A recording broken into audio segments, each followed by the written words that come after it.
Buddhist Studies. And we're going to take another minute or two to let people get settled and to wait for everyone to join the call.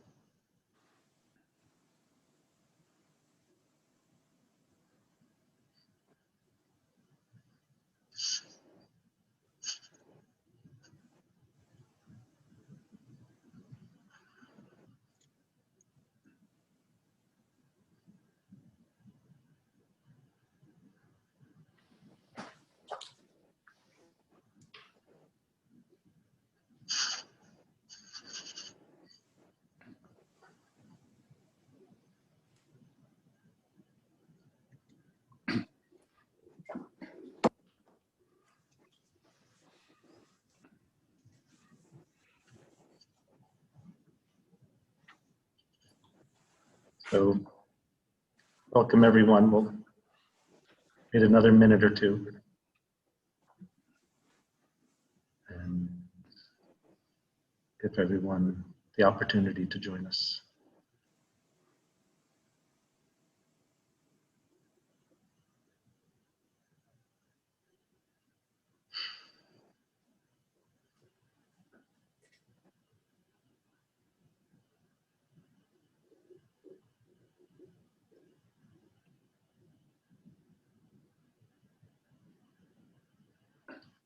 While we wait for everyone, you can take a moment to settle in and find a comfortable place to rest.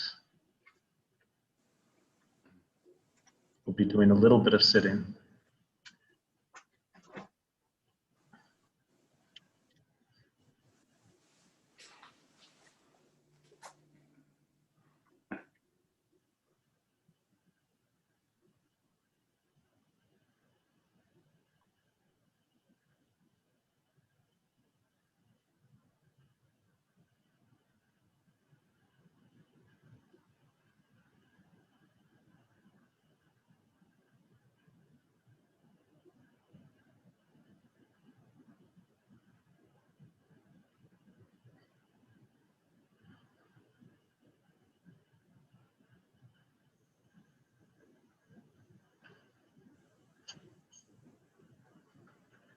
And we'll give folks maybe one more minute and then we'll start.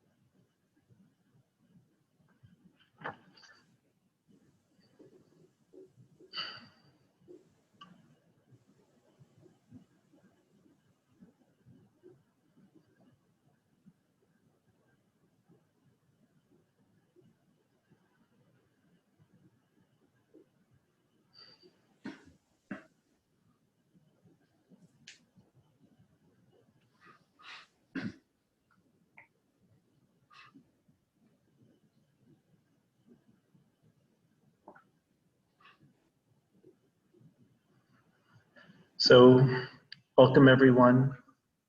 My name is William Edelglass. I'm Director of Studies at the Barry Center for Buddhist Studies.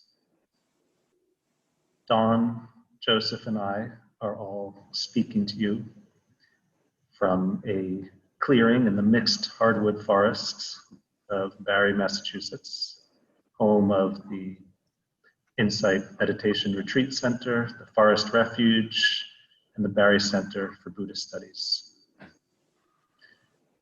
Tonight we'll be talking about Dharma transmission, and in some classical Buddhist traditions, we hear of the Dharma being transmitted by the mountains, the waters, trees, the wind, birdsong.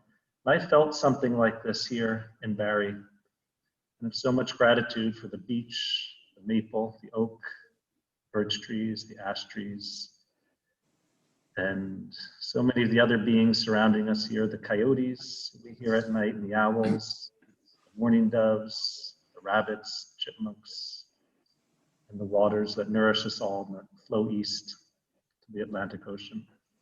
I want to acknowledge that this land was stewarded by the Nipmuc people, who for countless generations were living here amongst these trees. Many continue to live here. This area was traditionally known as Nipinet. And it's helpful for me personally to ground myself here in this place, remembering that there were people living rich, fulfilling lives here long before the time of the Buddha. This morning, one of my colleagues at BCBS, the Barry Center for Buddhist Studies, mentioned that there were participants in this webinar from more than 36 countries. Wow. And it's really moving to me to think of us all grounded in the practices that we've inherited and grounded in the different places where each of us is situated now and coming together. We're a small center, Barry Center for Buddhist Studies. We only have 32 beds, and we offer intimate residential retreats. For a number of years, we've offered online programs. With the pandemic, it's been so beautiful for us to offer retreats, online courses, programs like this to such a broad diversity of people with so many different practices, so many different experiences, so many different lineages. And we offer the opportunity to learn some new practices, perhaps insight dialogue, or exploring the relationship between Dharma and art, or writing a Buddhist essay, or doing a 6-week program on studying the Pali Suttas. I think for Barry Center for Buddhist Studies, for many of us, as for many of the Dharma centers around the world today, we're exploring questions about how we remain grounded in the liberating wisdom and practices of the traditions we've inherited, even as we find ourselves also called to address the turbulence and urgency of these times. It's a conversation that's been ongoing for us as a community, and I'm so glad, Joseph and Dawn, that you are joining us for this conversation. Me too. I think I'll give you each a very brief introduction with the hope that in our conversation you'll be able to share more of what might be relevant. So Joseph, you've been practicing Buddhist meditation since the mid-60s, and starting in the mid-1970s, you've been leading insight retreats and loving kindness retreats in many places around the world. And it was about that time that you co-founded the Insight Meditation Center, where you are still a guiding teacher. And some years after that, you co-founded the Barry Center for Buddhist Studies. And we're so grateful you've been on the board for so many years. And in addition to your teaching retreats, you've written a number of books that have been Dharma gates, that have invited so many people on the path to cultivate wisdom and an open heart. These include Mindfulness, A Practical Guide to Awakening, A Heart Full of Peace, One Dharma, The Emerging Western Buddhism, and Insight Meditation, The Practice of Freedom. And relevant to our conversation tonight, I've really appreciated seeing how you have been so supportive of so many young teachers. And on a more personal note, as a neighbor, I have found you to be funny and open-minded in conversation, and importantly for me, you've taken delight in playing with my daughters, which means a lot to me. And Dawn, you haven't been practicing for quite as long as Joseph, but you've been practicing for a long time. And you worked for many years at the Spirit Rock Meditation Center, and you are in the final year of the IMS teacher training program. And you teach regularly at IMS and BCBS. And as everyone in our communities know, you've become a very well respected and beloved Dharma teacher, and are on one of the lead faculty members for the joint program for IMS and BCBS that we will be starting next year, Love and Liberation, or in 2022. And we're so grateful that you— not next year. Please, not yet. That you will be continuing to spend part of the pandemic here with us in Barry. So thank you so much, both of you, for joining us. And Joseph, maybe you could start by leading us in these short seconds. Okay, so let's sit for an hour and a half or so. And, oh no, short sit, okay. Can we? We'll just sit for 5 or so minutes. Take a comfortable, alert posture. You know, usually in this tradition we sit with our eyes closed, but it's also possible to sit with eyes open if you're accustomed to that. Maybe take a few deep breaths just as a way of settling into the body, landing here.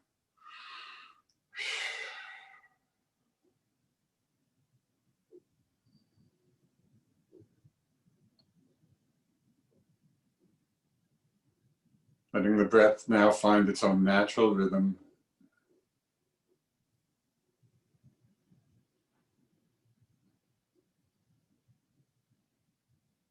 Be aware of your sitting posture.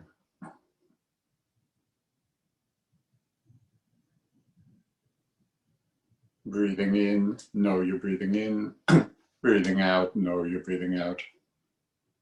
It's really that simple.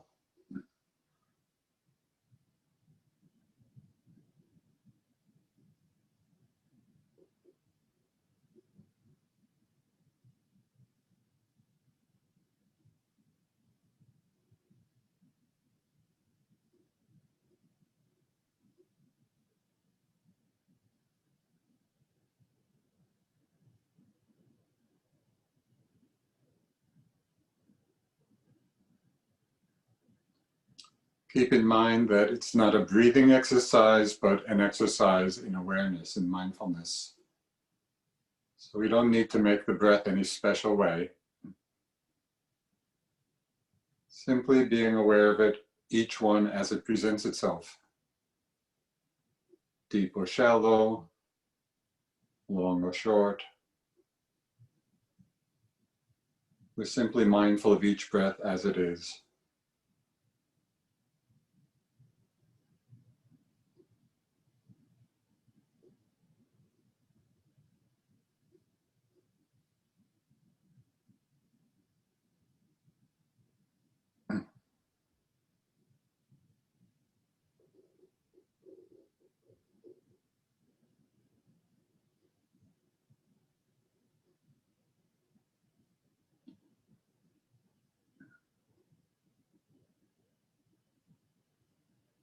You may notice where in the body you feel the breath most clearly. Is it the air passing the nostrils, or the movement of the chest, or the abdomen?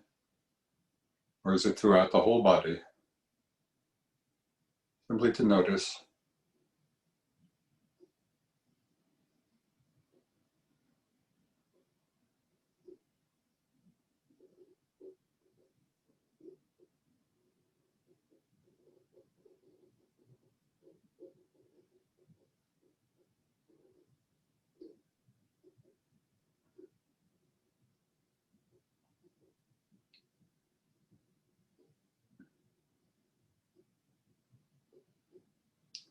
You might become aware of other sensations in the body that call the attention.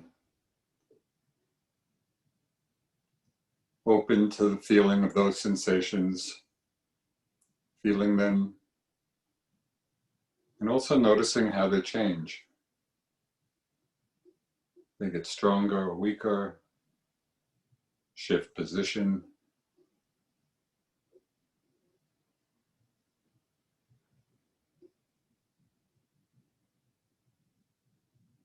And then settling back into the awareness of the whole body and the body breathing.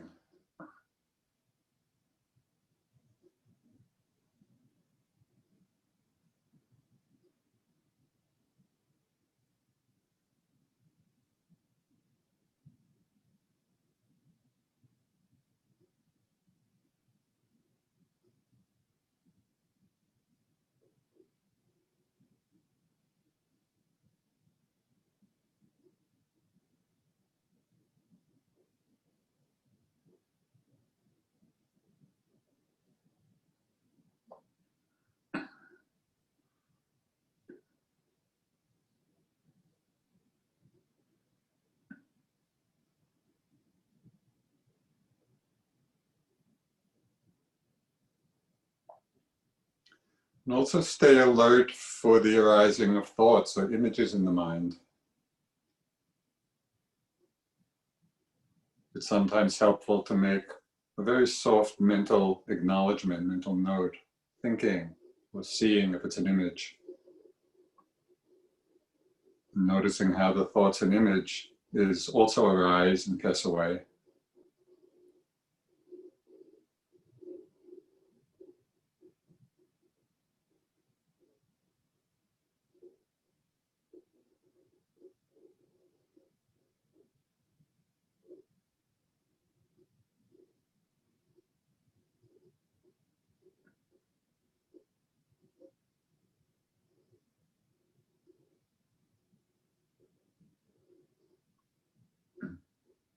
Breathing in, know you're breathing in.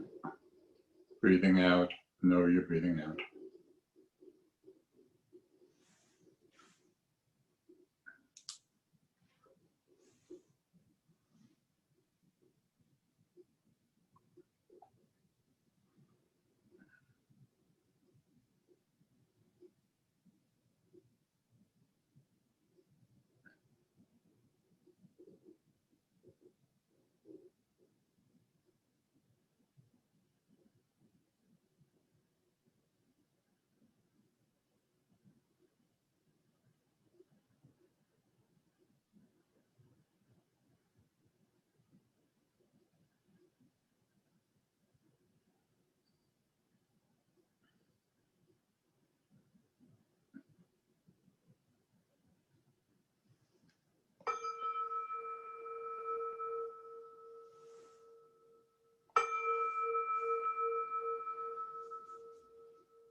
Thank you, Joseph. So I was thinking we would start with each of you sharing something about how the Dharma was transmitted to you, how you came to the Dharma, and situating yourselves a little in this conversation more in a more singular way. Maybe Joseph, you could start us off. Well, it's going back quite a few years now to around 1966 or so. I was in the Peace Corps in Thailand. I finished college and studied philosophy at school, then went off to the Peace Corps.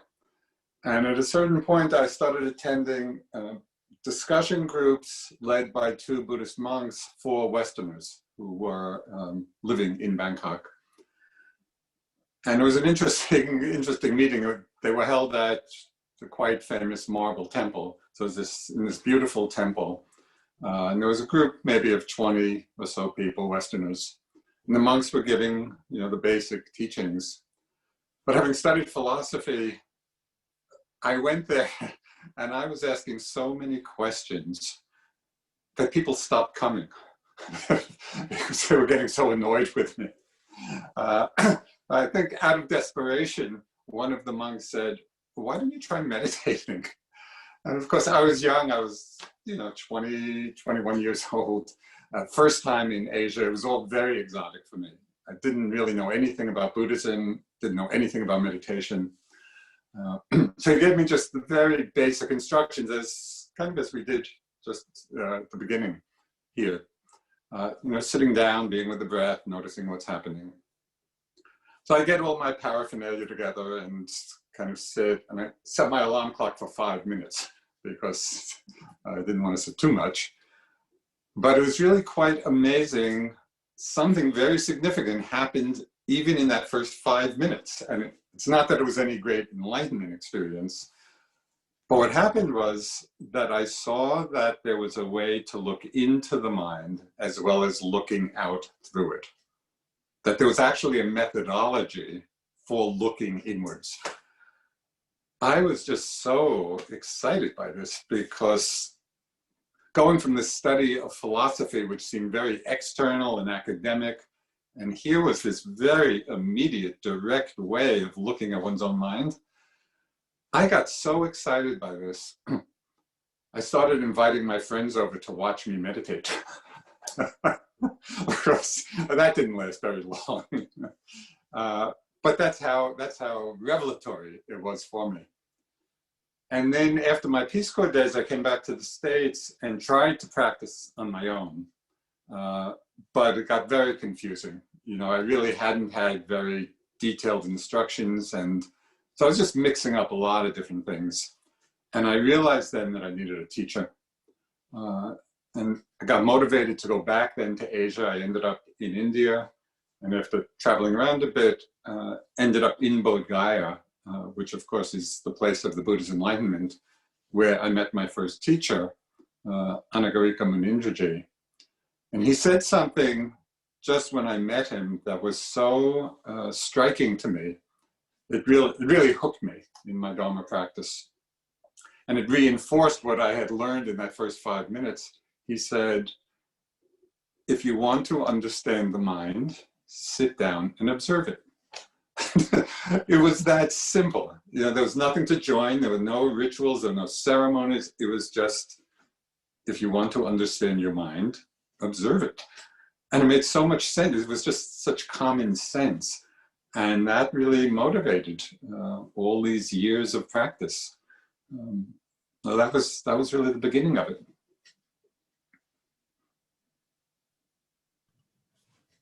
Go on. I'm actually, as I listen to you, Joseph, I'm really struck by just how our entry points in similar and yet so different. Like, you had to go to Asia to connect with a teacher, whereas I just had to travel 30 minutes from my house to connect with the Dharma, and didn't have to leave the United States at all. So it's just kind of a testament to what your generation, what you brought back and what you helped seed here, which was start to bloom and was ready for someone like me. My entry into Dharma was a boy. And that boy and I are still together. We're still, it's been 16 years. He's my Dharma benefactor, actually. And I was in school, and we were apart 9 months out of the year, and then I would come back for about 3 months during the summer. So we had 12 weeks together, and he told me that he would be volunteering at the family retreat at Spirit Rock. And I thought, we only have 12 weeks together. Why do you want to go away and volunteer at a family retreat to serve as a mindful leader? And he said, well, why don't you come? Why don't you come? You can, you really enjoy children, you love families, why don't you just come? And I thought, no, I might like it, I might enjoy it. And to my horror, I hated family retreat. I hated it. And the irony of all of this is like 3 years later, I ended up serving the family program at Spirit Rock as the family program coordinator, and was just raised in the Dharma by all those families, all the staff, all the teachers. But I thought I thought the songs were saccharine. I thought the art projects were saccharine. Everyone's talking about their feelings and doing all this meditating. But there was a moment in front of the dining hall at Spirit Rock, and I was with Ajahn Amaro, and he asked me what I thought of the retreat. And I was just straight up with him. I was like, I hate it. It's too saccharine. It's like, it's too goody-goody. And he was very patient with me and said, yeah, it's like a goodness camp, isn't it? And there's a way in which he took my word goody-goody and turned it into good, and all the judgment that I'd filled that word with, and reminded or invited me to feel into the goodness that was actually there. And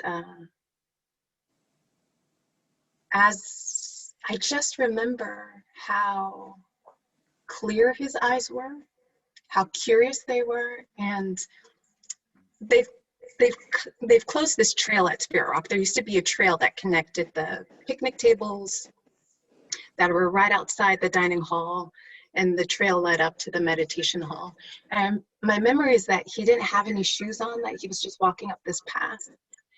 And I thought, he hardly has anything, and yet he seems so happy and alive and curious. And that made an impression on my heart, left an indelible impression on my heart. And the retreat is working on me, and my heart softening. And there's this very beautiful ritual at the end of family retreat where the volunteers and the teachers create two parallel lines, and they bow in the families as they walk into the meditation hall. And I came face to face with this mother, and it looked to, she was weeping, and it looked to me like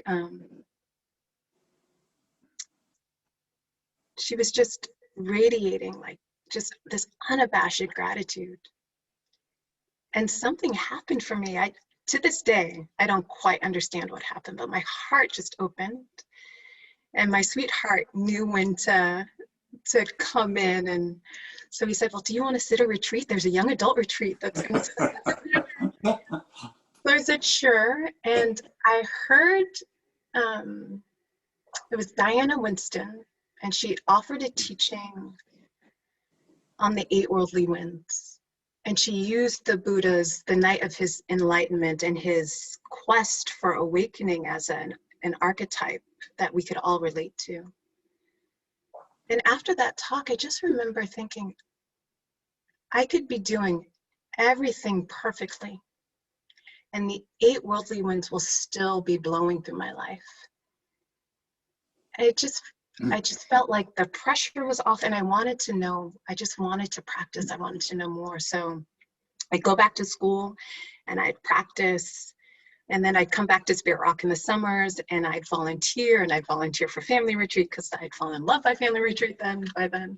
And I'd sit the young adult retreat and volunteer for the Abaya Gary Teen weekend, and then go back to school. And then I graduated from school.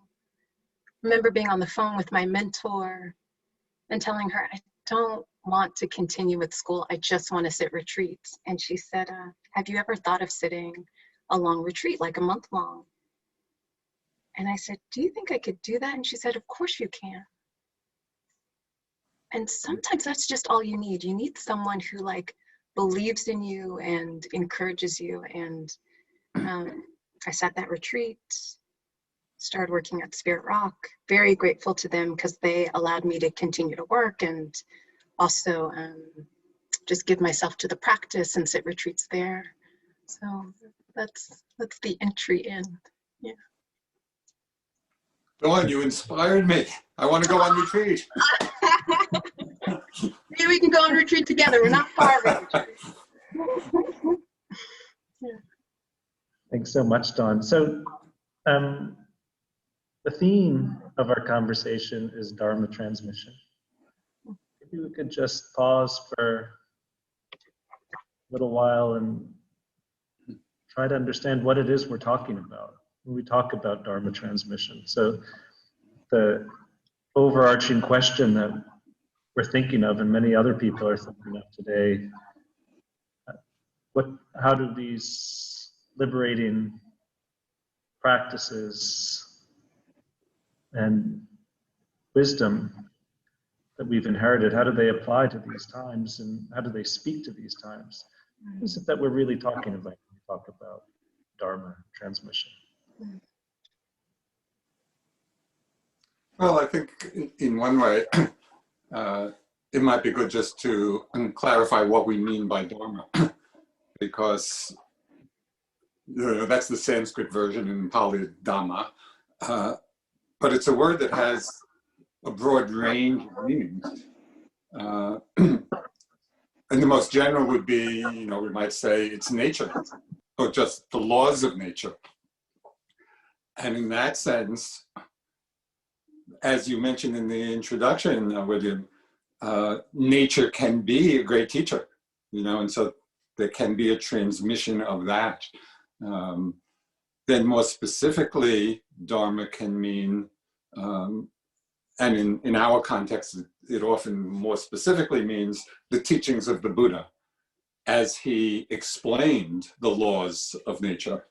And so when we talk about the Dharma transmission, generally in our context, we're talking about the transmission of the teachings and the experience that come from the practice of the teachings that originate in the Buddha and have been passed down, for 2,600 years, which itself is a remarkable thing, that there has been a continuity of transmission from the time of the Buddha, until today. So that's really quite remarkable, and that they've maintained such a clarity, and have as much meaning for us today as they did 2,600 years ago. And so I find that quite remarkable.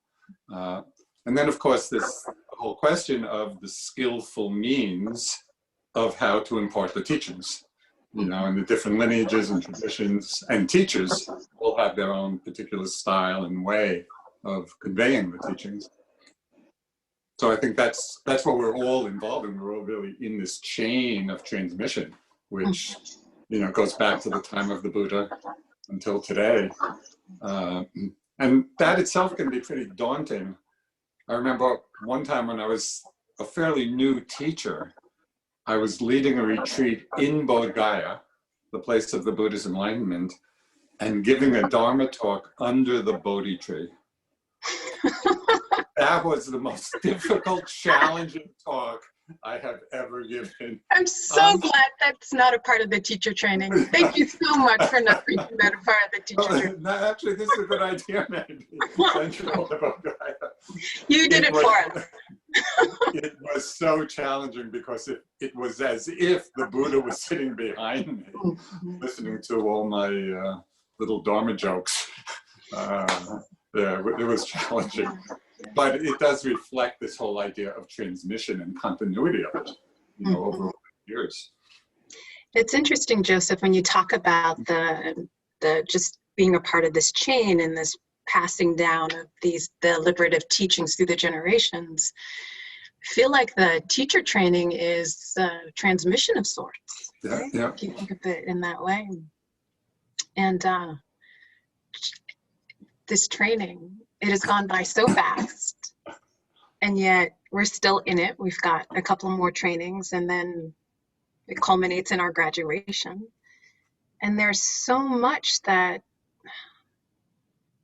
I just wonder, you've transmitted so much to us, everyone on the faculty. And I just wonder, are there things that you would long for us to continue to be in a relationship with and pass on to, if we continue teaching, the next generation of practitioners and teachers?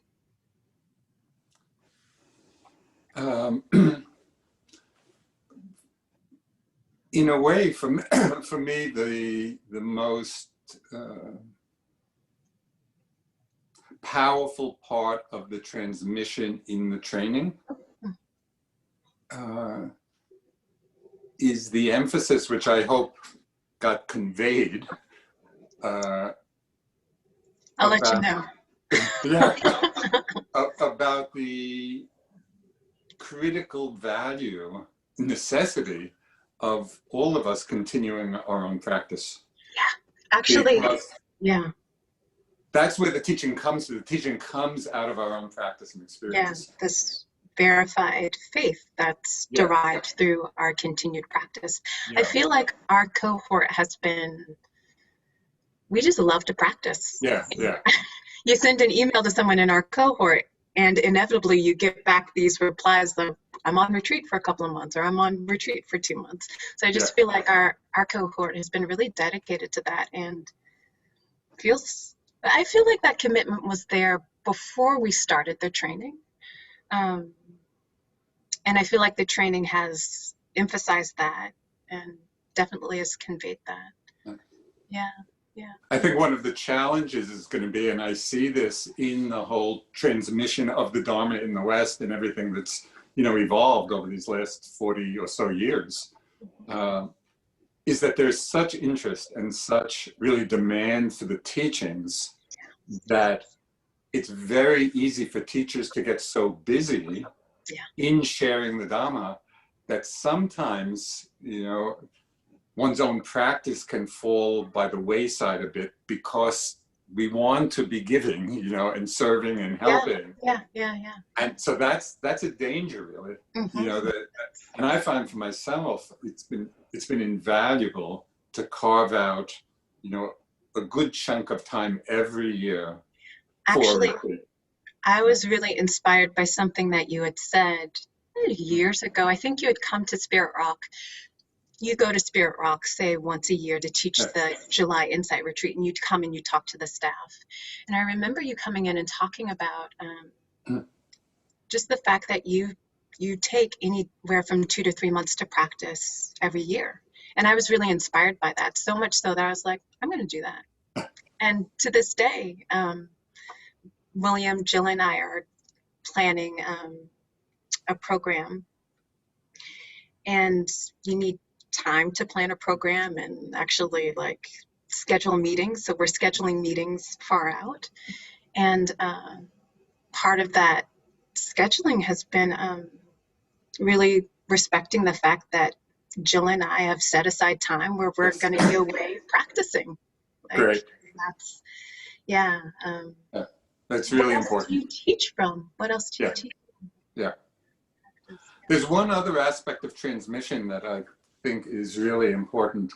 And I think it was instilled in me by my first teacher, Munindraji. So I met him when I went to Bodh Gaya. He had just come back from, I think it was 9 years in Burma, where he had done a lot of practice and the whole teacher training there, but also he devoted, I don't know, it was 5 or 6 years to the thorough study of the texts. The complete, the suttas, the Abhidhamma, the Vinaya, all the commentaries. So he was totally immersed in the teachings of the Buddha, and he taught that way. So even when he was teaching meditation, it was all embedded in the larger context of the whole teachings and the suttas. And Mahasi Sayadaw, who was his teacher, was also one of the great practitioner scholars. So there's one stream of teachers who really have combined the two of both study and practice. And for myself, I've just found that so helpful, because the Dharma is always much vaster than our own individual experience. We may have powerful transforming experiences, but the Dharma is vast. And it's the study aspect which actually can open up so many of those doors. It's so interesting that I had heard about this kind of interplay between study, reflection, and meditative development.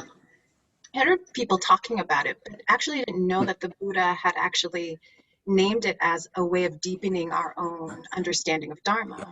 The Chittamaya Panya, Suttamaya Panya, and Bhavanamaya Panya. And it was just great to see it in the suttas, But my own relationship with it really was the meditative practice, the meditative development that called me first. I was pretty shy of the suttas. I mean, those are some big volumes over there. They seem pretty intimidating. But it really wasn't until I felt the relationship between what the teachings were actually saying in my own practice that the suttas came to life for me. Yes. So I remember it was my second long retreat. Guy was giving a talk on forget what he was giving a talk on, but he was using an excerpt from the Honeyball Sutta. And I just liked it for some reason. It just appealed to me. So I wrote him a note asking him, like, well, can you just give me that part of the sutta? I know we're not supposed to read, but I was an undisciplined yogi during that second long retreat that I sat. So I was just reading the sutta, and I'd read it so many times, or that portion of the sutta, not the whole thing, that portion of the sutta, and I'd read it over and over again, not realizing that I had memorized parts of it. So it was just in my frame of reference, in the background. And I remember sitting and then seeing my own mind doing what the sutta had. And it was just like, yeah. it was so, it just strengthened my faith in the teachings. Yeah, yeah. Just to see it so clearly. And the gratitude that I had to the Buddha for, like, you figured this out all on your own. You didn't need a sutta. Like, you figured this out. Like, it's pretty, it strengthened my faith. Yeah, yeah. Really strengthened my faith. Yeah. You know, there's a really important point here, and I love that story of how we can internalize the teaching and then actually have them come up in our meditation, you know, at particular times. And I think that points to something which may sometimes be misunderstood. You know, when we read kind of the Buddhist texts or the discourses, it's easy to read it as Buddhist philosophy. Yeah, and then we have various views of it, we agree or we don't agree, whatever. But really, all the teachings and all the suttas are instructions. It's not philosophy. You know, it is philosophy in a way, but really the Buddha's just telling you, do this. Yes. And you'll experience some results. What? So just one suggestion for people who are watching and listening now, if you'd like to get a taste of how intertwined study and practice can be, I would recommend, you could probably find these online, any of the discourses of Mahasi Sayadaw explicating a discourse. You know, so he wrote a lot, but he also wrote these quite short, you know, booklets really on individual suttas. And it's so amazing how he's using the sutta and in his discourse, applying it to the meditation practice. You know, and it's quite an amazing interweaving, you know, of study and practice, and it might give you all a flavor of the potential of that.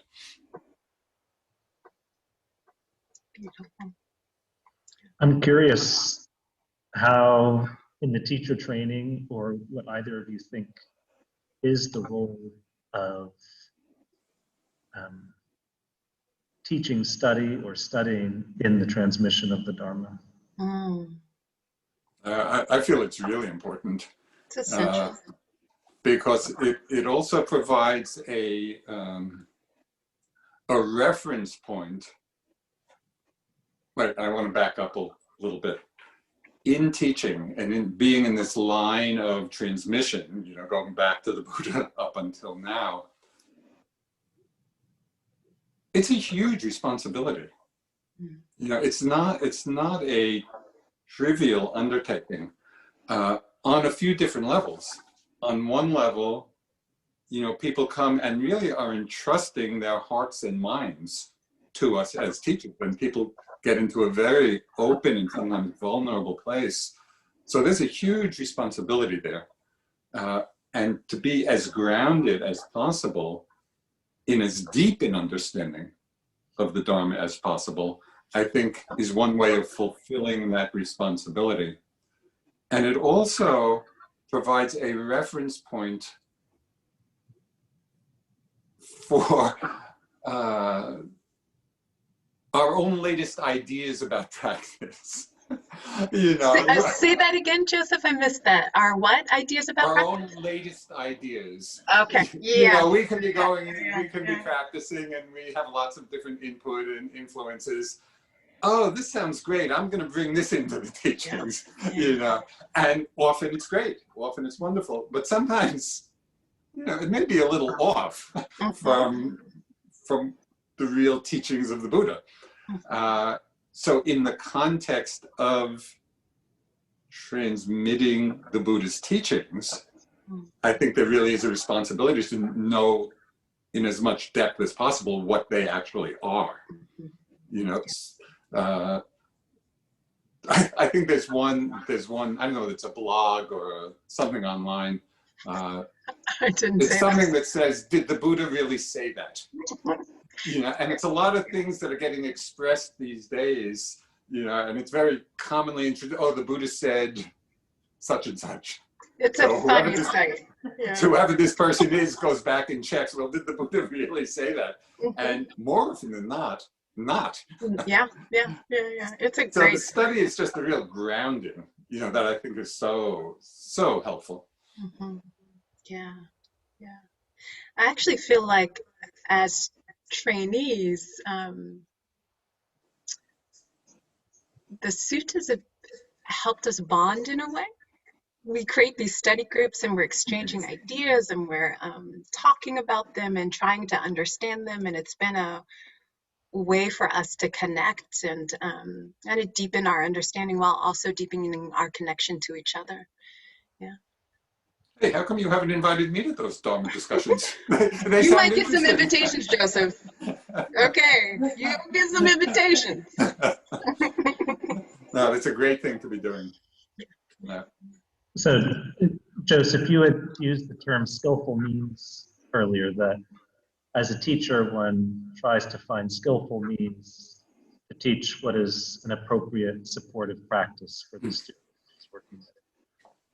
And skillful means can also be a term that we might think about that would allow a teacher to address some things which maybe the Buddha didn't address explicitly, but that as contemporary practitioners and as contemporary teachers we face, whether it's the challenges of living in a hyper-connected world with iPhones or cell phones or the internet, or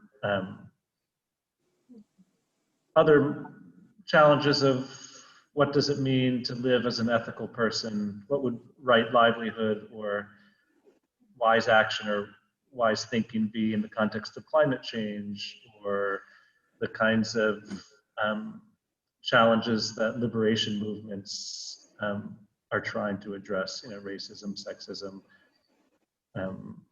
the way we make certain kinds of bodies the norm, whether racially or gender or ability.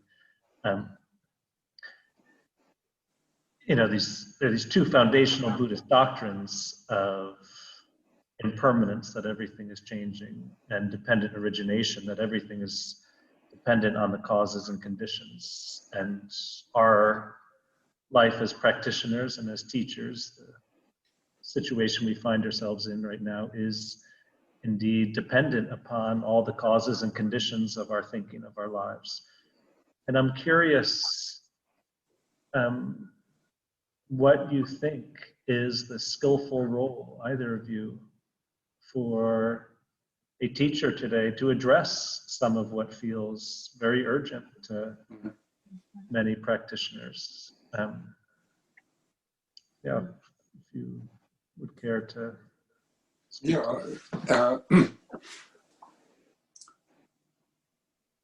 So I think there are different levels of understanding that question, you know, and on one level, I think the Buddha did address all of it, because the root cause of the kinds of situations and problems that you mentioned that we face, you know, in our society,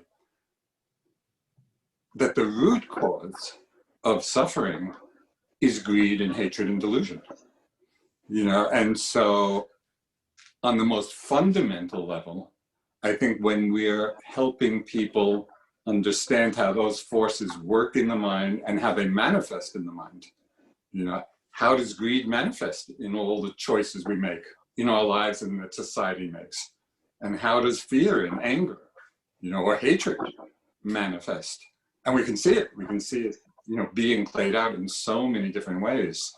So I think the two levels are, you know, a more formal Dharma practice can really be addressing the root causes of all the kinds of suffering, you know, that are out there.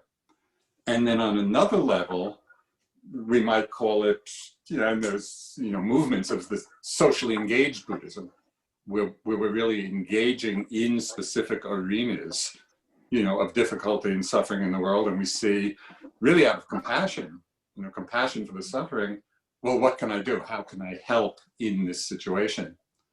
But I feel it's really important to connect those two, you know, as practitioners, you know, of the Dharma. I think as we engage, you know, in addressing the problems that we face, that it's rooted in the deeper understanding of the root causes of them. And that's where the Buddhist teachings are just so powerful. I'll just give you an example of what happens when we don't do that.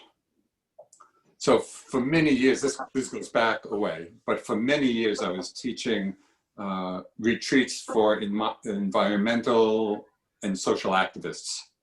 And so these were people on the front line, you know, of social engagement and doing great work. The problem that was most commonly brought up in those retreats was the problem of burnout.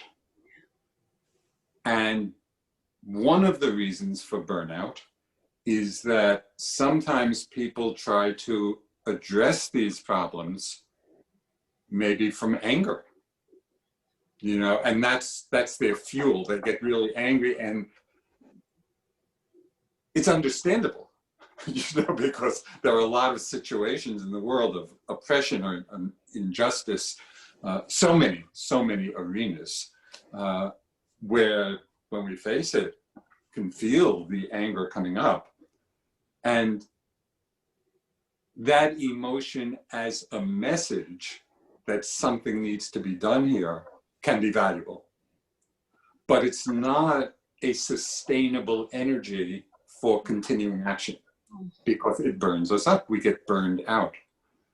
And so there was a very interesting discussion on these retreats of how to transmute the motivation of anger as the source of action to compassion as a source of action. You know, we could take the same actions out of compassion for the suffering that's there, rather than even anger at the perpetrators. You know, and it's a completely different mind state, heart space, and much more sustainable. You know, it actually brings a greater result. So that's why I think these two levels really work together. They're not distinct in my mind. It's what you're saying about having the fuel of our engagement with the world and wanting to affect change at a societal level coming from compassion as opposed to anger reminds me so much of King's third principle of the Kingian nonviolence. And I'm not crazy about the language, but I just love the spirit of that's embedded in the words. It says we attack forces of evil, not persons doing evil. And that we're looking at deconstructing the conditions that have led to the systemic harm and not making an opponent out of the personalities that are in there. Yeah. No, that's beautiful. And I feel that's really in alignment with the whole transmission of the Dharma. Yeah. And actually what we as Dharma practitioners can contribute to social engagement, you know, because not everybody understands that, or even is aware of the possibility of it, you know. Because as is probably obvious to all of us, it's not necessarily easy to let go of anger. You know, this takes practice. Yeah, yeah. To move from anger to compassion. Yeah. So that takes a real practice. Yeah, and that's definitely a contribution that these teachings can make to that. Yeah. I love the word that you use, transmuting the anger into compassionate action. I think it's a question that's really up in our communities, our practice communities right now, because as you were saying, William, during the introduction, we're living in times that are very turbulent and very urgent.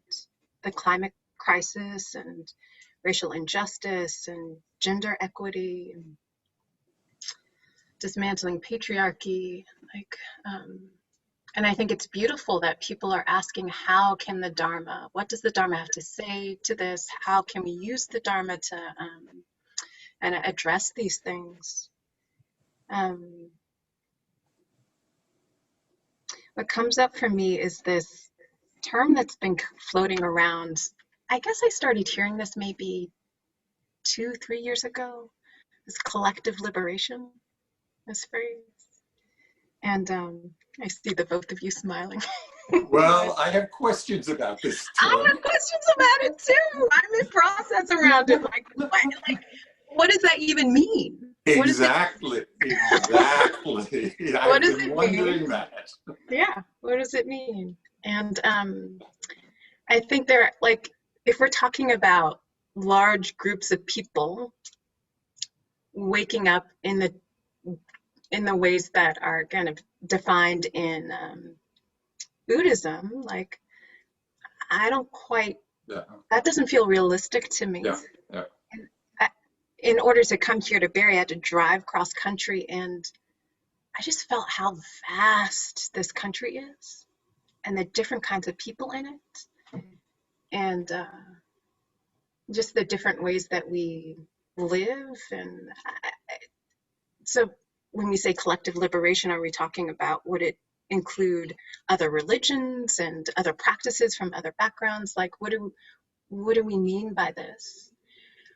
Is it possible for a dedicated group of people who want to affect change at the societal level, who are inspired and using the teachings of Dharma, using the teachings of the Buddha as inspiration and fuel? That seems possible to me. Mm-hmm. And I think we saw it in the civil rights movement. We saw a dedicated group of young people trained by an older generation in Kingian, Gandhian nonviolent action. They studied it, they trained in it, they practiced it, and it was fueled by this deep Christian ethic of love. And their effort, we're here together because of their efforts, right? Mm-hmm. So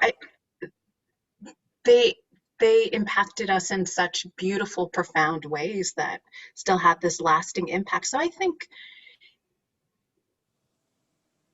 a group of people who were inspired by the teachings of the Dharma, that the teachings of the Buddha would inform the how of the social action, how to actually engage at this level.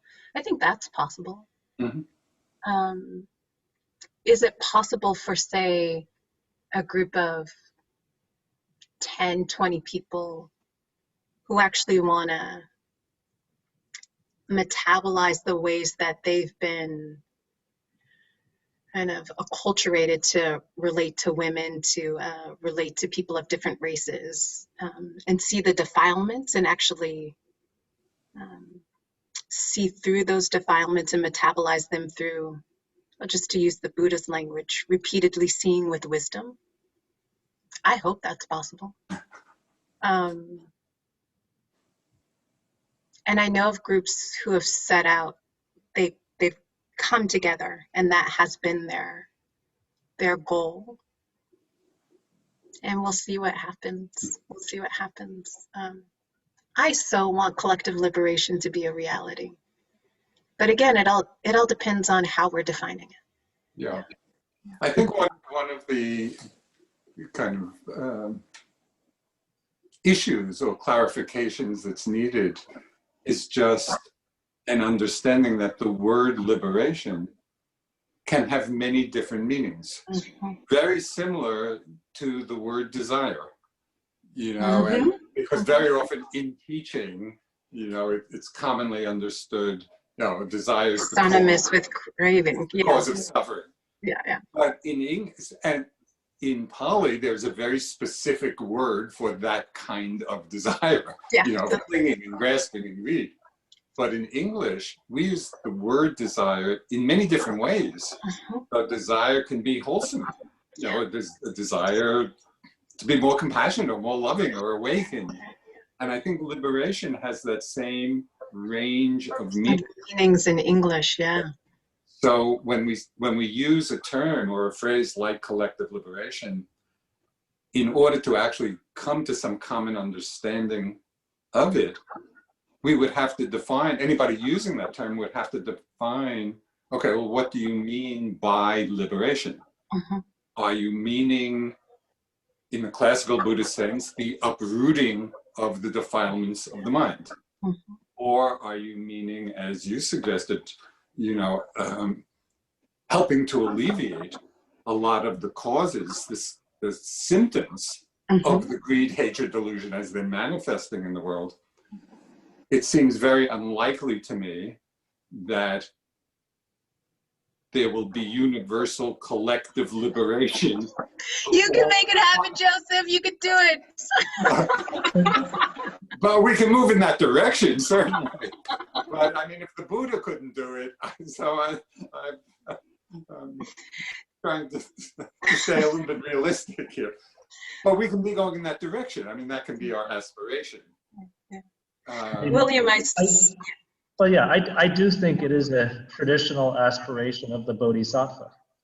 The Bodhisattva is precisely the one whose aspiration is to support a kind of universal liberation. But I wonder if there are different ways of thinking about the term collective liberation that might be more consonant with, complementary to the more traditional view. Here's one way of thinking it that I think some people might be sympathetic to. If it's the case that we're always conditioned by the communities that we live in, by the language that we speak, by the social practices that we're caught up in, which at some point I think we are, even though we may be liberated from that at some point, then each of us is caught up in ways of thinking and ways, social practices, which lead to the suffering of other people. So to use the examples that Dawn was thinking about with patriarchy or sexism or racism or environmental challenges.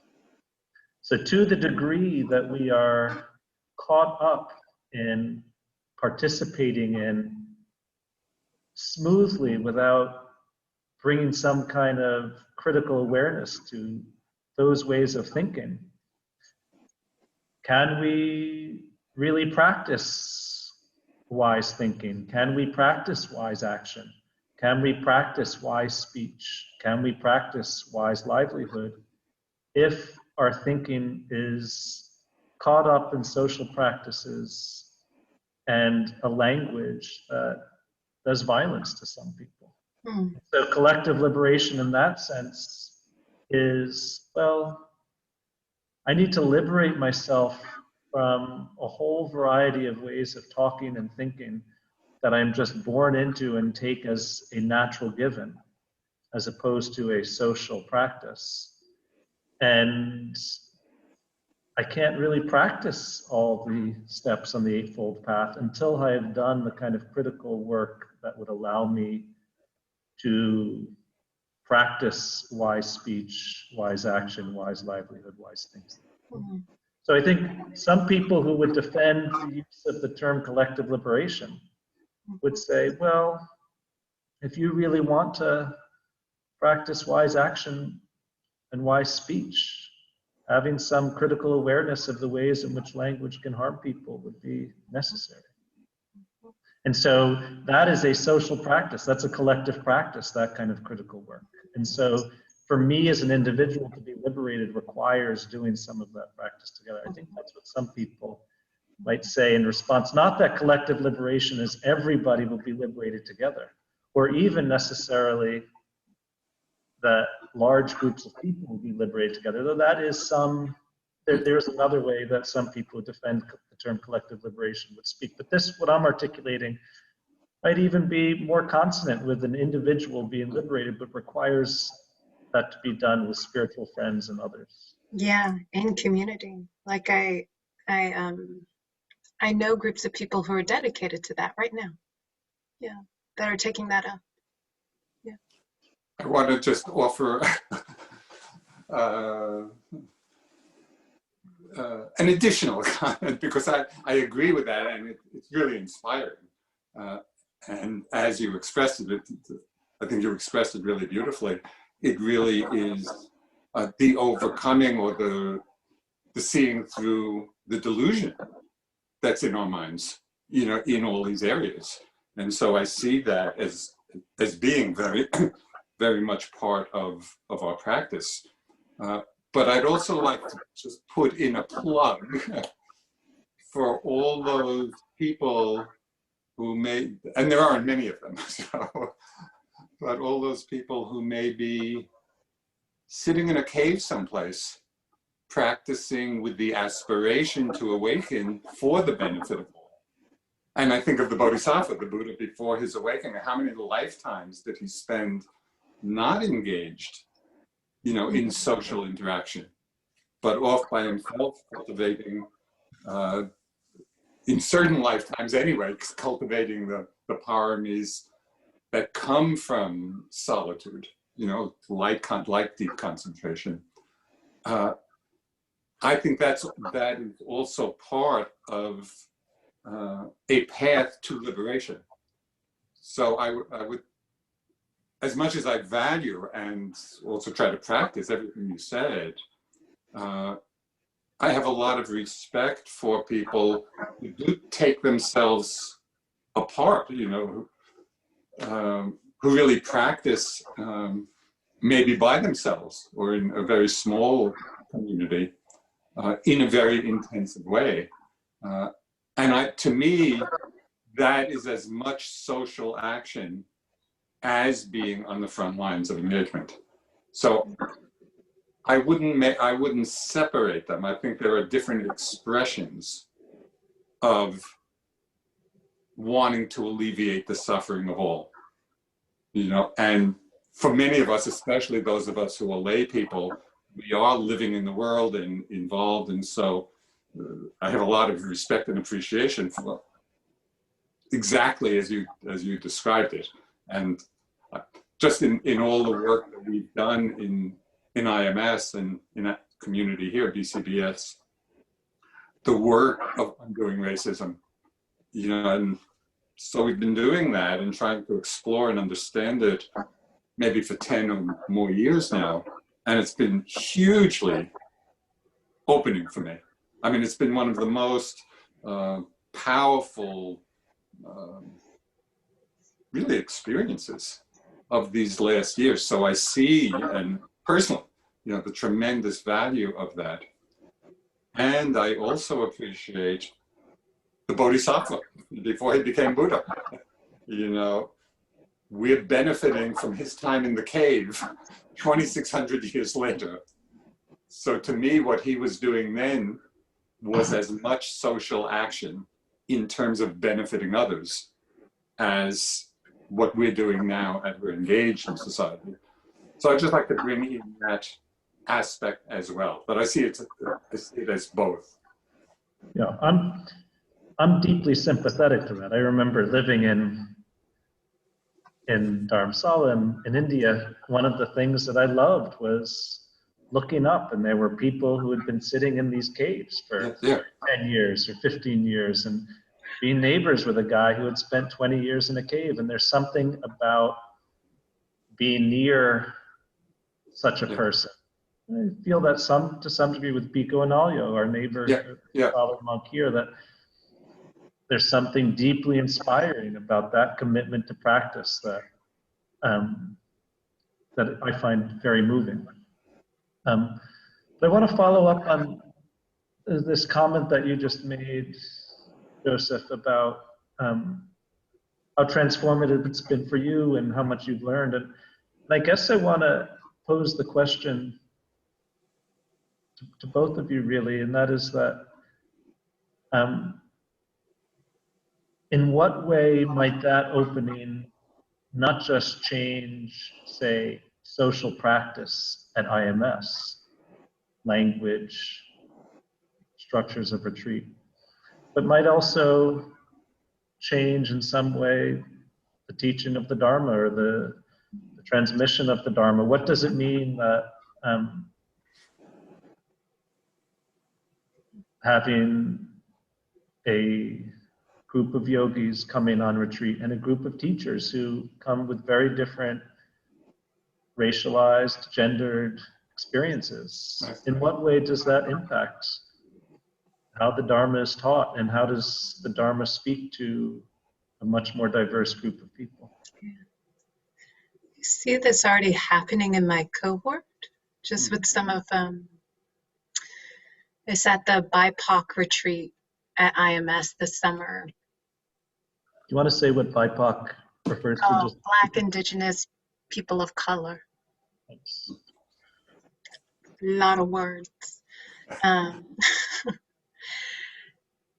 And it was such a blessed retreat, partly because it was right after George Floyd was murdered, so it just felt good to come together. And also, of the 6 teachers, 5 were from the IMS cohort. And I mean, I've got to spend the past like 3 years with them, but to feel the Dharma moving through them in the way that is particular to them was very, very moving. And what really comes to mind is Andrea Castillo, who talked about how just speaking the Dharma in Spanish. And I don't remember all the details, but I just remember her talking about how her teaching was changed because she was working with predominantly Hispanic women. And I see in my own teaching, like, I feel like what's happening is we're using the specifics of our culture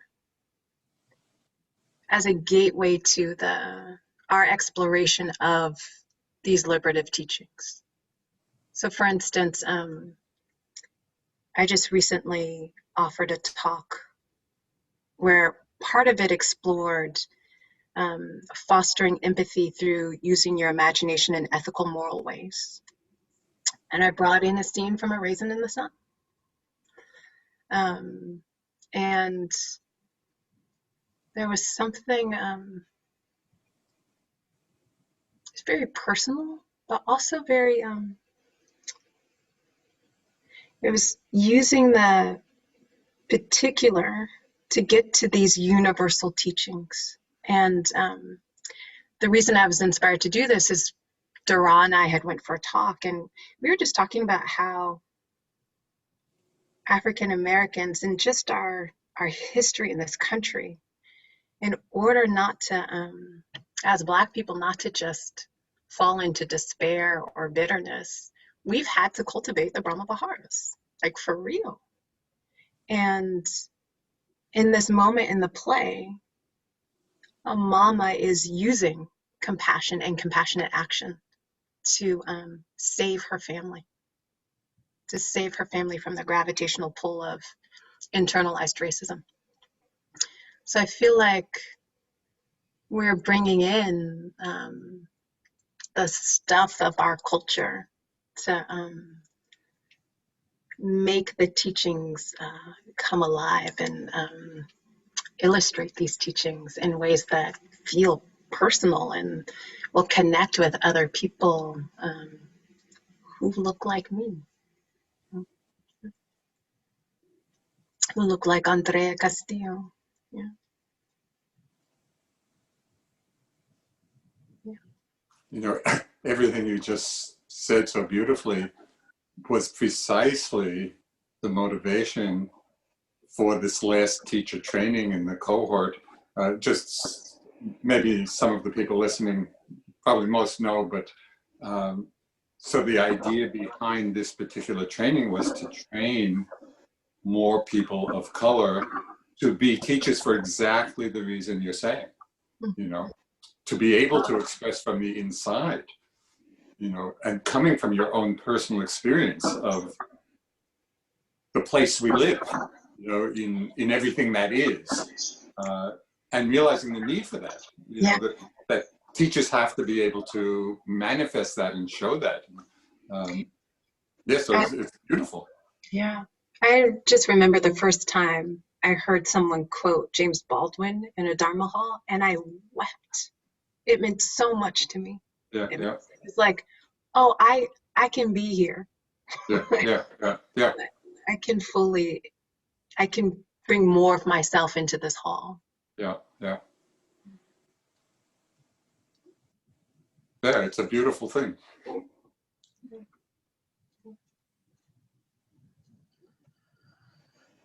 Are there any, we got about halfway through the questions that I was thinking of asking, and we're gonna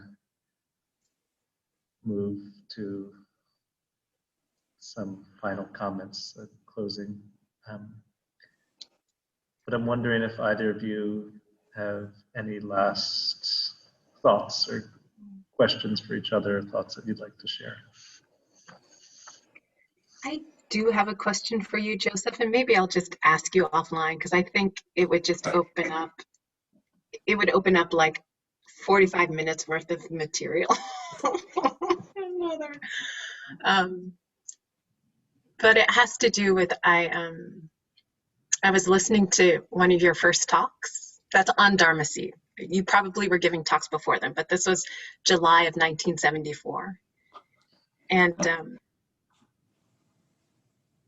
maybe we'll have a part 2 of this, I don't know. But I was curious, well, maybe you can speak to this in like 2 minutes or something. In listening to the talk, I was struck by how much has not changed in terms of how you offered Dharma. Like, there was this comprehensive understanding that you just felt was underneath what you were sharing. There was your characteristic clarity. There was your concern, like you were offering liberative teachings and you still do that. But there are ways in which you were different too.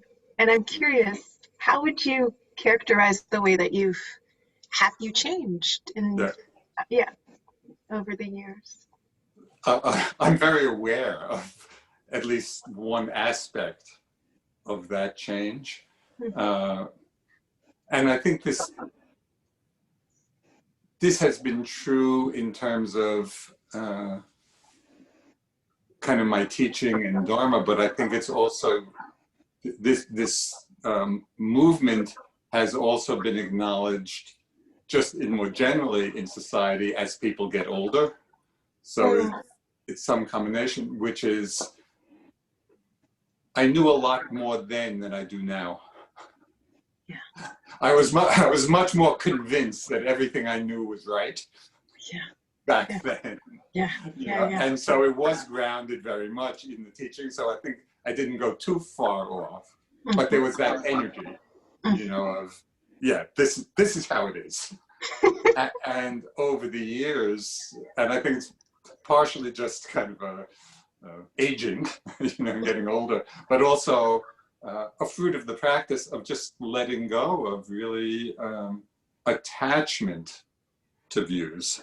It doesn't mean that we don't have our views and, you know, our ways of understanding, but the grip of attachment to them has really loosened a lot, and it's made me a lot happier.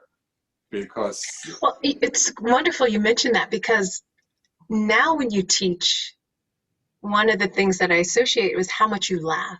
Yeah. There wasn't a lot of laughter in that first. No. Not a lot of That's an laughter, a lot of indication. joking. Yeah. So I recommend this to everybody. You don't have to wait until you're 76. Okay. That we can have, our various understandings, but without the certainty that they are the absolute truth. Got it. Great. Thank you. And it does make actually for very more engaged conversation, where we really can learn from one another a lot, when we have that openness. Yeah, it just puts people at ease. And Yeah. It's a wonderful entry. Thanks. Something we can all look forward to with aging. Yes. Thank you, Joseph and Donna. Maybe, Joseph, this would be a good time to say brief words on. Yeah. So one aspect of transmission, which I was thinking about, when we think back to the Buddha establishing the monastic order as a structure and an organization, I find it totally remarkable that this same organizing structure has lasted 2,600 years. This order of nuns and monks, and we could also include, the lay people. And one of the powers of the structure of the monastic order was that they really were the container for preserving the teachings. So the reason that they're available to us now and that we can practice them is because they were held by all these generations of nuns and monks and the monasteries for thousands of years. So it's quite extraordinary. What's happening now, particularly in the West, lay people are carrying a lot of that, we could say, responsibility of holding the teachings, preserving the teachings. And this is quite new, actually, in the history of Buddhism. It's mostly been the monastic orders. So something quite different is happening now, in our society and in the transmission of the Dharma. Now, one of the things that makes it possible for us as lay teachers to be holding the teachings and preserving them are the institutions, are the organizations which support the teachings, one of which is the Barry Center for Buddhist Studies. And so it's actually the organization which provides the structure and foundation for people being able to offer and share the teachings with so many people.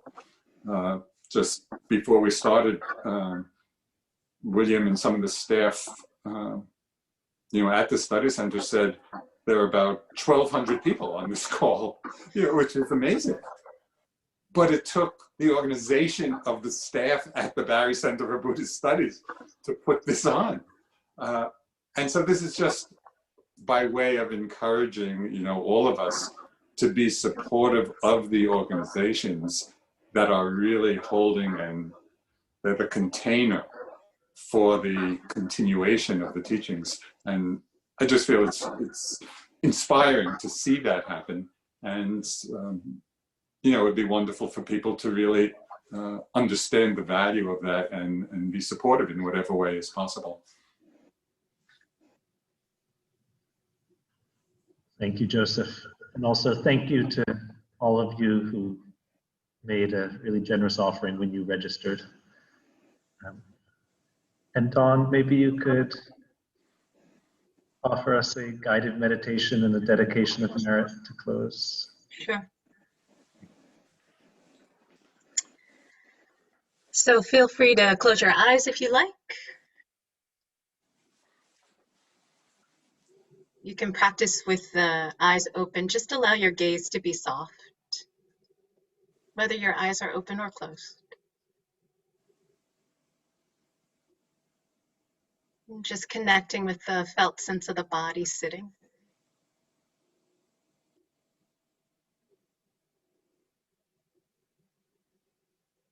as if the entire body could be filled with mindfulness, sati awareness.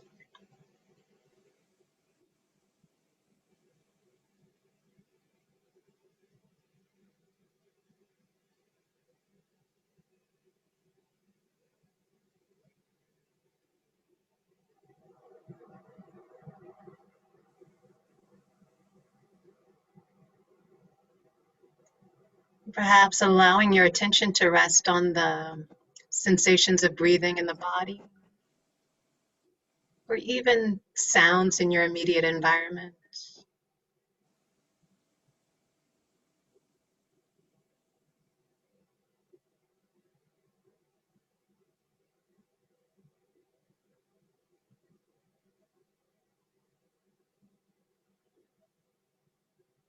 Just resting and receiving breath sounds, breath or sounds.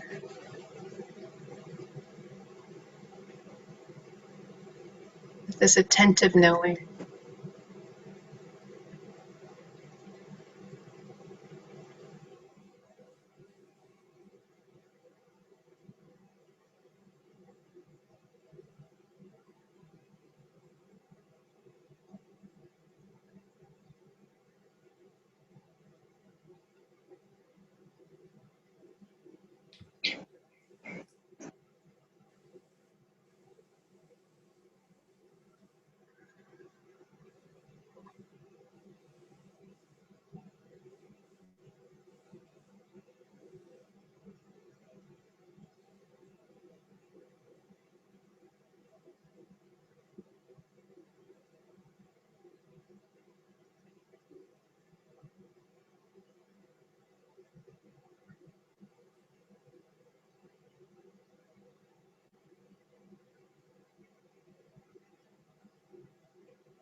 And just taking a moment to appreciate any wholesome, beautiful qualities that arose for us or yourself during our time together.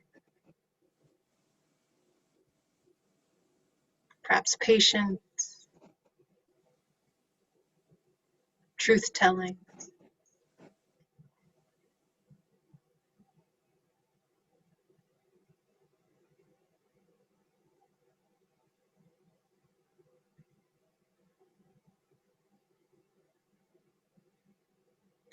May all the wholesome energies that we've cultivated here together, may they touch and be of benefit to everyone that we come in contact with in the days, weeks, and months to come. May all beings, everywhere without exception, may they know safety and ease, peace. May they know health and well-being. May they be able to care for themselves, come by the basic necessities of life with ease and happiness. May all beings everywhere be free from suffering and the causes of suffering.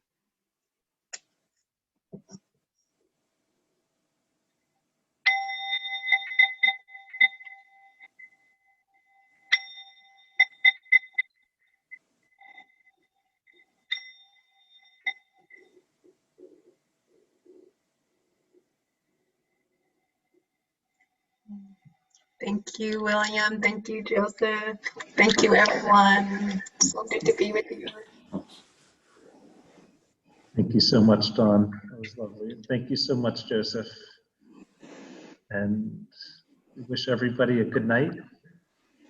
And we hope that we will see you in the Zoom room or in Barrie before too long when the pandemic is over.